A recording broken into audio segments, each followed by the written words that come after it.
Assalamualaikum warahmatullahi wabarakatuh. Halo semua, selamat datang dan berjumpa lagi bersama saya Irsyad Nur Hakim dari kelas 3B Sistem Informasi Universitas Singapura Bangsa Karawang. Hah, kita nggak perlu mengulang-ulang juga sebenarnya. Coba ingin memberitahukan bahwa video kali ini adalah video revisi atau video perbaikan tentang 9 platform yang pernah saya tag. Jadi sebelumnya itu saya melakukan memberikan informasi lah setidaknya tentang apa sih layanan-layanan yang ditugaskan di dalamnya, terus kemudian platform apa yang bisa digunakan dalam layanan tersebut atau aplikasi apa yang termasuk layanan tersebut, dan dijelaskan dari apa sih pengertiannya, kemudian juga manfaat, fitur-fitur dan segala macam yang emang begitu lengkapnya di video 100 menit itu.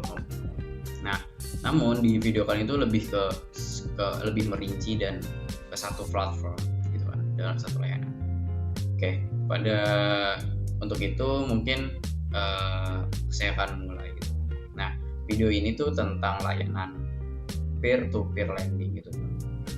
Jadi apa sih itu tuh peer to peer lending? Jadi peer to peer lending atau P2P adalah suatu proses mengumpulkan dana lewat suatu platform atau perusahaan fintech yang nantinya akan diberikan kepada pemilik usaha sebagai pinjaman. Tak lain, peer-to-peer lending menghubungkan pemberi dana atau investor atau lender dengan peminjam dana atau borrower secara online. Sedangkan jenis usaha yang dapat menerima pendanaan ini bisa berskala kecil maupun besar. Mungkin manfaat dari peer-to-peer lending ini adalah akses pinjaman dana usaha. Kemudian ada proses pinjaman dana yang mudah dan cepat, diawasi dan terdaftar oleh OJK. Nah, terdaftarnya gimana sih? Dalam peraturan otoritas jasa keuangan atau OJK itu terdaftar dalam nomor 77 garing POJK titik 01 garing 2012 tentang pinjam meminjam uang berbasis teknologi informasi. Peer-to-peer lending diatur secara resmi dan diawasi oleh OJK. Di dalam peraturan tersebut juga terdapat panduan dalam melaksanakan bisnis peer-to-peer P2P yang meliputi pengaturan terkait kegiatan usaha, mitigasi risiko, pelaporan, pendaftaran perizinan, serta tata kelola sistem teknologi informasi. Nah, mungkin itu kan dari bagusnya gitu atau manfaatnya. Cuman di saat tahun-tahun krisis di negara kita ataupun dunia ini, Indonesia malah menggunakannya dalam hal lain gitu. Nah, bisa disebutlah secara nggak langsung sebenarnya peer-to-peer ini tuh mirip-mirip seperti pinjol atau pinjaman online. Jadi teman-teman bisa melakukan sebuah pinjaman ke sebuah platform, dan nanti platform tersebut baik itu berintegrasi dari bank ataupun berintegrasi dengan pihak individu atau pihak instansi. Nah, dipakailah orang-orang ini melakukannya malah semena-mena gitu. Jadi dengan merasa cepat dan mudah kita bisa melakukan pinjaman dan bisa disebut Gen Z dan milenial untuk bisa disebut untuk kebutuhan yang memang dirasa nggak perlu gitu. Jadi pinjaman yang pernah lihat tuh pinjaman online kebanyakan tuh ya untuk FOMO saja, ikut-ikutan orang lain beli ini kita beli, orang lain beli itu kita beli. Jadi ketika kita belum mampu, maka pikiran kita ada nih, tenang aja, ada pinjaman mudah dengan verifikasi dengan kartu KTP dan muka saja itu sudah cukup. Jadi ya ini cukup dikhawatirkan. Oke, mungkin konsepnya sedikit sama, tapi secara pengertian peer to peer ini lebih ke ada individu dan individu ataupun ada instansi dan individu atau ada instansi juga, karena maksud di sini adalah si platform atau layanan P2P ini adalah hanya sebagai sistem gitu yang bisa mengedarkan atau menerima. Jadi dengan misal saya punya uang nih bingung mau ngapain, kasih aja ke layanan P2P untuk dikelola, dan nanti si P2P ini yang ngelola untuk kebutuhannya orang meminjam. Misal ada sebuah orang si A ingin membuka usaha tapi tidak punya dana, nah dia melakukan pinjaman. Nah ini pinjaman ini ya kita ke tempat layanan seperti itu. Beda halnya dengan pegadaian ataupun beda halnya dengan pinjaman bank.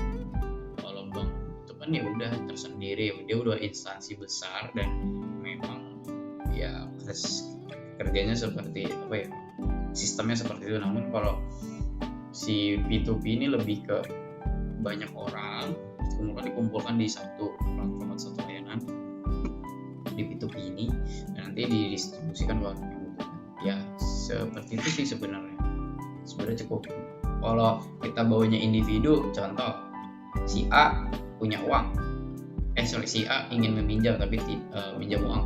Nah si C ini punya banyak uang, nah, tapi si C ini butuh orang yang mengelola, orang yang bisa melakukan apa ya, bisa dibilang punya standar ya. Nah si B adalah orang yang bisa melakukan standar tersebut dengan sistem-sistemnya, dengan apapun itu. Nah jadi si A pinjam ke B, nah, setelah itu si B ini menawarkan sekian sesuai dengan kesepakatan, saya udah tersedia gitu. Nah si A harus sekian, nah maka ya harus seperti itu. Nah antar setelah dapat keuntungan, nah, si B ini memberikan ke si C seperti itu.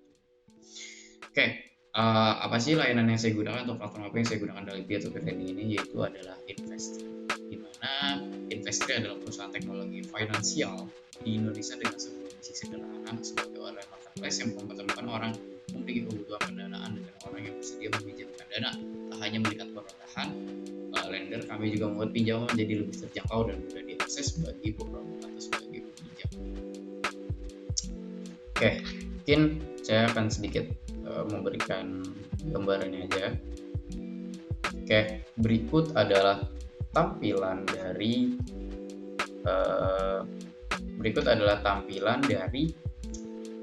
apa bisa disebut website dari Investree itu sendiri.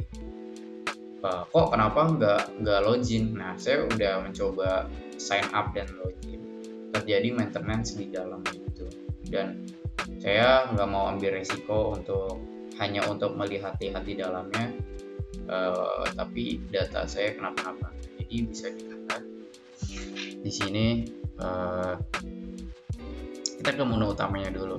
Nah di situ dijelaskan ada keunggulan Investree. Nah ini sebagai pendanaan, maksudnya orang yang memberikan dananya, dia mendapatkan imbal hasil atraktif hingga 20%. Proses mudah status lain, resiko terukur pendanaan mulai dari 10.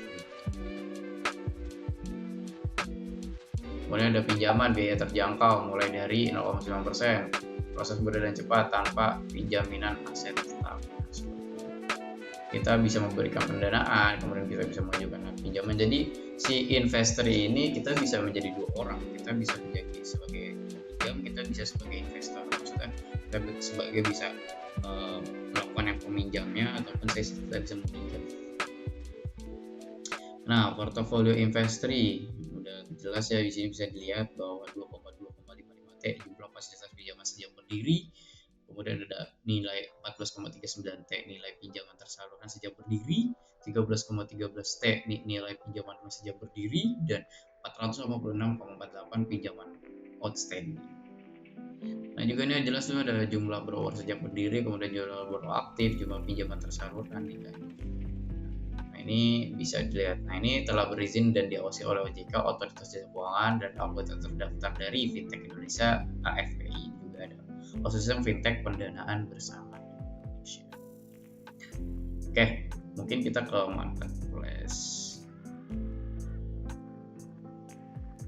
Nah, di sini bisa terlihat ya, pelajari dan danai berbagai pinjaman. Nah, sebagai pendanaan, nah ini mirip, kita bisa danai, bisa apa ya? Bisa mirip kalau teman-teman udah melihat video saya tentang crowdfunding, nah ini mirip-mirip. Jadi bisa disebut campaign gitu. Jadi ini ada produknya apa sih, retail buyer financing. Dia membutuhkan pendanaan tuh 58 juta. Nah ini dijelaskan. Jadi apa ya, si investor ini udah meriset juga dan nggak apa ya, menawarkan kita sebagai misalkan kita sebagai pendana atau investor yang ingin melakukan pendanaan, nggak semerta-merta ditipu atau apa. Nah, si investor ini sebagai yang pelayanannya ngejelasin gitu apa sih dilakukan, kemudian industri itu nama peminjamnya siapa, industrinya seperti apa dijelaskannya, kemudian jatuh tempo kapan, jangka waktu kapan. Nah, di sini pelunasan sekaligus gitu. Kemudian ada imbal hasil gimana, ini bisa dilihat banyak dan 1, 2, 3 ya kan. Nah seperti itu.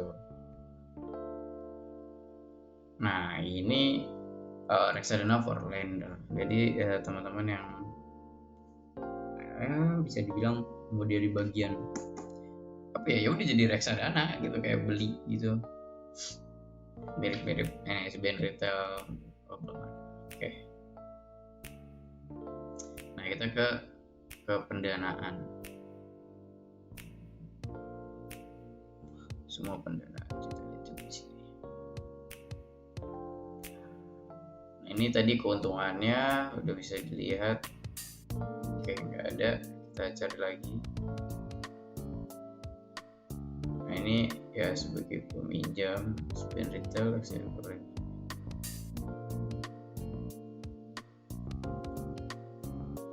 Nah di sini mungkin kita baca aja informasi tentang cara kerja.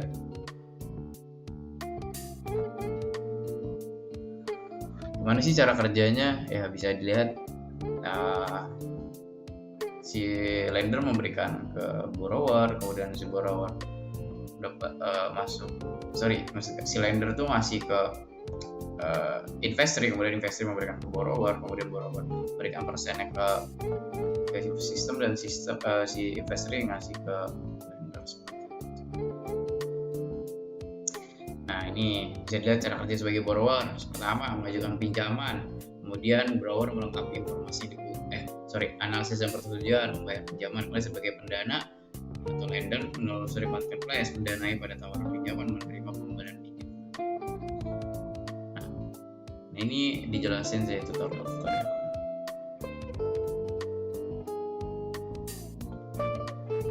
Ini risiko pendanaan, kita lihat.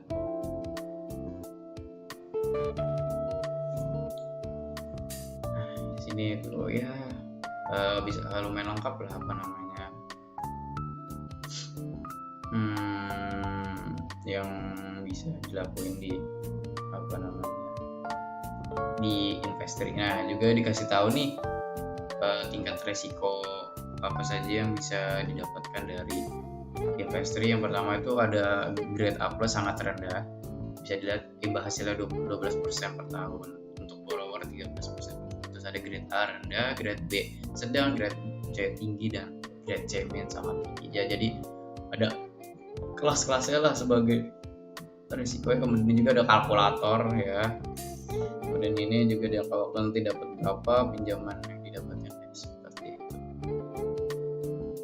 Ini juga ada kayak alur sistematis dari mengajukan pinjaman. Yang pertama ada pelatihan pekerjaan, kemudian pengajuan biaya tagihan, pemeriksa dokumen, penawaran pinjaman dinanain. Aduh, lumayan lah.